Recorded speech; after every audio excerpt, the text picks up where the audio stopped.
If you have a few maple trees and you're interested in getting into tree tapping to try to make syrup and you don't know what you need to get started, I'm going to show you kind of a very basic setup that you can use that is really easy to get started. Now this setup is good for 15 taps. It's a 15 tap kit, and if you're interested in this kit, I'll put a link down below. But anyways, I'll show you what you need. So what you need to get this started. So you have 15 of these bladders, and so you'll have one of these bladders for each tap. And so really, well, all you need to have is you got these 15 taps, and what you'll do is you have this length of hose.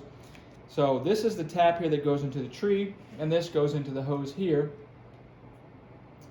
So you got 15 of these taps, and then the other end of this hose will go into this bladder, but we don't go directly into the bladder. What we have is we have one of these so that no gunk or anything like that will get into these bladders.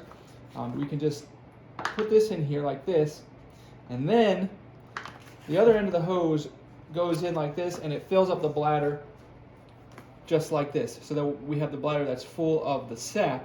And then when you go to collect the sap, if you're doing a small scale, you probably aren't like piping this back to a sugar house or anything like that. So what you can do is you can pull this out, and then it comes with tops.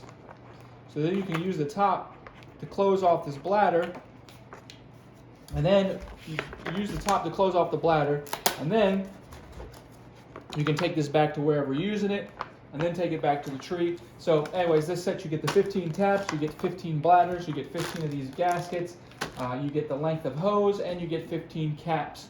So you can handle 10 or 15 trees with this setup here at a very reasonable price.